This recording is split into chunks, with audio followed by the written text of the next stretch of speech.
Assalamualaikum warahmatullahi wabarakatuh. Selamat bertemu dalam materi MPLS Kesadaran Berbangsa dan Bernegara. Tak lupa kita panjatkan puji dan syukur kita kepada Tuhan Yang Maha Esa, Allah Subhanahu wa Ta'ala, sehingga pada kesempatan kali ini kita bersama dapat mengikuti program MPLS dengan baik. Langsung saja mari kita bahas materi kesadaran berbangsa dan bernegara. Nilai-nilai bela negara yang harus lebih dipahami penerapannya dalam kehidupan berbangsa dan bernegara antara lain yang pertama adalah cinta tanah air, yang kedua adalah kesadaran berbangsa dan bernegara, yang ketiga adalah Pancasila, yang keempat adalah rela berkorban untuk bangsa dan negara, dan yang kelima adalah memiliki kemampuan bela negara. Cinta tanah air. Negeri yang luas dan kaya akan sumber daya ini perlu kita cintai.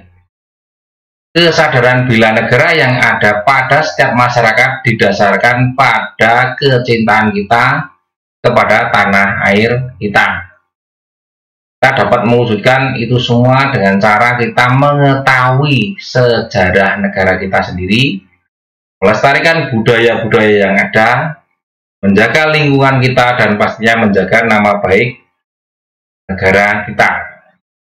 Jadi intinya, cinta tanah air kita wajib menjaga segala hal yang ada di Indonesia ini, tentunya yang baik atau yang positif. Jadi kita mengetahui sejarahnya, bisa kita membaca buku-buku tentang sejarah Indonesia, membaca di internet, mengikuti pembelajaran sejarah. Untuk melestarikan budaya yang ada, kita di lingkungan kita mungkin ada seni dan budaya atau kebiasaan yang baik, marilah kita melestarikan, kita lakukan, kita jaga. Sekolah setiap Kamis Pahing, kita sebagai masyarakat Indonesia yang berada di wilayah daerah istimewa Yogyakarta, tentunya kita juga memakai pakaian adat khas Yogyakarta, menjaga lingkungan kita dan tidak membuang sampah sembarangan, menata lingkungan kita agar tetap sehat, dan pastinya menjaga nama baik negara kita dengan apa? Berperilaku yang tidak melanggar aturan. Yang kedua adalah kesadaran berbangsa dan bernegara. Kesadaran berbangsa dan bernegara merupakan sikap kita yang harus sesuai dengan kepribadian bangsa, yang selalu dikaitkan dengan cita-cita dan tujuan hidup bangsanya. Kita dapat mewujudkan dengan cara mencegah perkelahian antar perorangan atau kelompok dan menjadi anak bangsa yang berprestasi, baik di tingkat nasional maupun internasional. Nah, ini cita-cita bangsa Indonesia atau tujuan bangsa Indonesia seperti tertuang dalam pembukaan Undang-Undang Dasar 1945 alinea keempat adalah melindungi segenap bangsa Indonesia dan seluruh tumpah darah Indonesia, memajukan kesejahteraan umum, mencerdaskan kehidupan bangsa, dan ikut melaksanakan ketertiban dunia. Tentunya agar sila kelima dapat terwujud apa? Keadilan sosial bagi seluruh rakyat Indonesia. Yang ketiga adalah Pancasila. Ideologi kita, warisan dan hasil perjuangan para pahlawan yang sungguh atau sangat luar biasa. Pancasila bukan hanya sekedar teoritis dan normatif saja, tetapi juga bisa diamalkan dalam kehidupan sehari-hari. Nah, kita tahu bahwa Pancasila adalah alat pemersatu keberagaman yang ada di Indonesia. Indonesia memiliki keberagaman budaya, agama, etnis, dan lain sebagainya. Nilai-nilai Pancasila inilah yang dapat mematahkan setiap ancaman, tantangan, dan hambatan untuk mewujudkan tentunya persatuan Indonesia.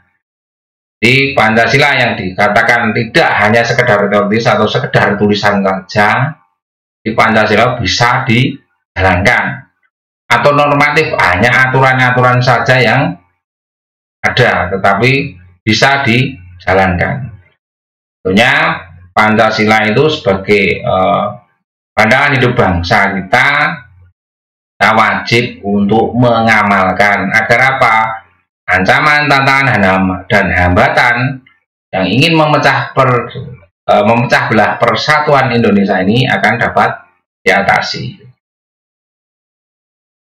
Yang keempat adalah rela berkorban untuk bangsa dan negara. Dalam mewujudkan bela negara, tentu saja kita harus rela berkorban untuk bangsa dan negara. Salah satu contohnya adalah perhelatan olahraga, baik itu tingkat regional maupun internasional. Jadi para atlet bekerja keras untuk mengharumkan nama negaranya, walaupun mereka harus merelakan untuk mengorbankan waktunya untuk bekerja. Sebagaimana kita ketahui bahwa para atlet bukan hanya menjadi seorang atlet saja, tapi mereka juga memiliki pekerjaan lain tentunya untuk menghidupi dalam kehidupannya. Jadi mereka rela berkorban, menghabiskan waktu, tenaga, pikiran untuk mengharumkan nama bangsa Indonesia. Begitu juga supporter yang rela berlama-lama menghabiskan waktu untuk antri dapatkan tiket demi mendukung secara langsung para atlet yang berlaga demi mengharumkan nama bangsa. Itu salah satu contohnya. Itu juga seorang pelajar saat ini harus belajar untuk mempersiapkan masa depannya. Harusnya untuk bermain, tetapi harus belajar demi masa depan bangsa Indonesia. Karena dengan generasi muda yang cerdas, tentu Indonesia di masa yang akan datang akan menjadi jaya. Itu untuk rela berkorban untuk bangsa dan bernegara. Yang kelima adalah memiliki kemampuan bela negara. Nah, kemampuan bela negara ini dapat diwujudkan dengan tetap menjaga kedisiplinan, ulet, bekerja keras dalam menjalani profesi masing-masing. Seperti Pak Arya sebagai seorang guru juga menjalankan, datang dengan belum waktunya di sekolah untuk mempersiapkan mengajar, ulet, mau bekerja keras. Sementara itu juga untuk para siswa harus bisa berdisiplin diri, mengatur waktu, kapan harus belajar, kapan harus bermain, mau kerja keras, ulet, berusaha agar dapat menjadi seorang siswa yang cerdas. Nah, ini salah satu kemampuan bela negara sesuai dengan profesi masing-masing. Begitu juga dengan profesi yang lain-lainnya. Nah, sekarang kita akan bahas nasionalisme. Apa itu nasionalisme? Sikap mencintai bangsa dan negara sendiri. Nah, nasionalisme itu dibagi menjadi dua, yaitu nasionalisme dalam arti sempit dan nasionalisme dalam arti luas. Tolong ini nanti diperhatikan bahwa nasionalisme dalam arti sempit adalah sikap mencintai bangsa sendiri secara berlebihan, sehingga menganggap bangsa lain rendah kedudukannya. Nah, ini tolong jangan dicontoh. Jadi sikap mencintai bangsa sendiri secara berlebih sehingga menganggap bangsa lain rendah kedudukannya. Nasionalisme ini disebut juga nasionalisme yang Calvinisme. Apa itu Calvinisme? Nanti kita akan bahas. Contohnya Jerman pada saat dipimpin oleh Hitler. Yang kedua adalah nasionalisme dalam arti luas, yaitu sikap mencintai bangsa dan negara sendiri dan menganggap semua bangsa sama derajatnya. Nah, jadi kita dengan bangsa lain itu sederajat, bukan memandang rendah atau kita menganggap kita adalah bangsa yang lebih unggul, itu derajatnya lebih tinggi, tapi kita sama derajatnya. Ada 3 hal yang harus kita lakukan untuk membina nasionalisme Indonesia. Yang pertama adalah mengembangkan persamaan di antara suku-suku bangsa penghuni Nusantara. Bahwasanya kita sebagai warga negara Indonesia yang bersuku-suku berbangsa-bangsa ini adalah sejajar, sederajat. Bukan suku A lebih tinggi, suku B lebih rendah, itu bukan seperti itu. Yang kedua adalah mengembangkan sikap toleransi atau saling menghargai antara bangsa Indonesia, warga bangsa Indonesia. Yang ketiga adalah memiliki rasa senasib dan sepenanggungan di antara sesama bangsa Indonesia. Bahwa apa yang dirasakan oleh suku di Indonesia itu di tempat yang lain adalah kita merasakan sama, senasib, sepenanggungan. Apa yang dirasakan mereka, kita juga ikut merasakannya. Atau istilah Jawa adalah tepo seliro, bisa merasakan apa yang dirasakan oleh orang lain. Selanjutnya adalah 4 hal yang harus kita hindari dalam memupuk semangat nasionalisme. 1 adalah sukuisme, menganggap suku bangsa sendiri paling baik. Nah, ini tidak boleh, bahwa suku kita itu sama atau sederajat dengan suku yang lainnya. Jangan menganggap suku bangsa kita sendiri paling baik. Yang kedua adalah kaufinisme, menganggap bangsa sendiri paling unggul, seperti yang tadi Pak ya katakan. Kaufinisme ini menganggap bangsa sendiri paling unggul, itu tidak boleh, karena kita itu masih membutuhkan bangsa lain, suku yang lain. Tidak bisa kita memenuhi sendiri apa yang kita butuhkan. Ekstremisme, sikap mempertahankan pendirian dengan berbagai cara, kalau perlu dengan kekerasan dan senjata. Nah, ini itu juga tidak boleh, ekstremisme.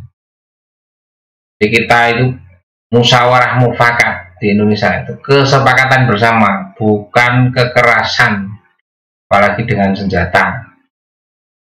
Yang keempat adalah provinsialisme, sikap selalu berkutat dengan provinsi atau daerahnya sendiri. Ini juga tidak boleh, karena kita punya rasa senasib dan sepenanggungan tadi. Kalau provinsialisme ini kita lakukan, tentunya rasa senasib dan sepenanggungan tidak akan bisa. Dan kita butuh persatuan dan kesatuan demi kejayaan bangsa Indonesia. Selanjutnya, sikap patriotisme adalah sikap sudi berkorban segala-galanya, termasuk nyawa sekalipun, untuk mempertahankan dan kejayaan negara Indonesia. Ciri-ciri patriotisme yang pertama adalah cinta tanah air, yang kedua adalah rela berkorban untuk kepentingan bangsa dan negara, yang ketiga menempatkan persatuan dan kesatuan bangsa di atas kepentingan pribadi atau golongan. Jadi jangan egois, kita satu bangsa, satu tanah air, satu bahasa, bahwa persatuan dan kesatuan bangsa di atas kepentingan pribadi dan golongan. Mampu berjiwa pembaharu, tidak tinggalan. Yang kelima, tidak kenal menyerah dan putus asa, selalu berusaha demi kejayaan dan kemakmuran bangsa Indonesia. Selanjutnya adalah implementasi sikap patriotisme dalam kehidupan sehari-hari. Bagaimana kita menerapkan, mengimplementasikan sikap patriotisme dalam kehidupan sehari-hari. Yang pertama, dalam kehidupan keluarga, menyaksikan film perjuangan, membaca buku bertema perjuangan, mengibarkan bendera merah putih pada hari-hari tertentu, di hari-hari besar nasional, atau perayaan-perayaan yang berwujud kegembiraan.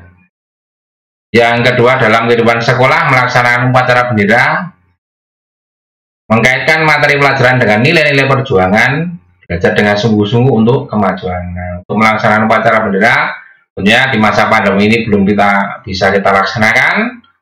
Nah, semoga pandemi ini bisa cepat berlalu, kita bisa bertatap muka untuk melalui proses belajar mengajar. Tentunya setiap kebiasaan hari Senin kita upacara bendera, itu salah satu wujud rasa syukur kita Indonesia sudah merdeka, dan kita bisa upacara bendera menghargai jasa para pahlawan. Yang ketiga, dalam kehidupan masyarakat, yaitu mengembangkan sikap kesetiakawanan sosial di lingkungannya, memelihara kerukunan di antara sesama warga. Nah, ini pada masa pandemi ini tentunya rasa kesetiakawanan sosial itu sangat dibutuhkan. Apabila atau seandainya ada di lingkungan kita ada yang terjangkit COVID-19, tentunya masyarakat lingkungan sekitarnya juga bertanggung jawab bagaimana kebutuhannya, bagaimana menjaga kesehatan lingkungannya agar tidak menyebar ke mana-mana. Lalu yang keempat, dalam kehidupan berbangsa, meningkatkan persatuan dan kesatuan, melaksanakan Pancasila dan Undang-Undang Dasar Negara Republik Indonesia tahun 1945, mendukung kebijakan pemerintah. Nah, ini sekarang ini ada PPKM darurat. Nah, ini tentunya jangan keluar-keluar kalau tidak penting sekali agar pandemi COVID-19 ini tidak berlangsung lama. Nah, itu mendukung kebijakan pemerintah. Mengembangkan kegiatan usaha produktif, nah, yang bermanfaat, mencintai dan memakai produk dalam negeri. Ya, kalian sudah tahu semua, mematuhi peraturan hukum, tidak main hakim sendiri, menghormati dan menjunjung tinggi supremasi hukum, dan menempatkan hukum pada posisi yang paling tinggi, karena Indonesia adalah negara hukum. Ya, jadi bukan kerajaan atau bukan absolutisme, tapi negara hukum. Jadi menempatkan hukum pada posisi yang paling tinggi. Menjaga kelestarian lingkungan. Nah, ini jangan sampai kita merusak lingkungan. Membuang sampah itu sembarangan termasuk merusak lingkungan. Bagaimana kita harus menanam pohon, membuang sampah pada tempatnya. Nah, demikian yang Pak Arya bisa sampaikan yang sedikit ini, semoga bermanfaat dalam program MPLS. Nah, kali ini tetap semangat, jaga kesehatan, jangan lupa berdoa, dan tetap semangat untuk tetap belajar. Semoga kalian sukses. Terima kasih. Assalamualaikum warahmatullahi wabarakatuh.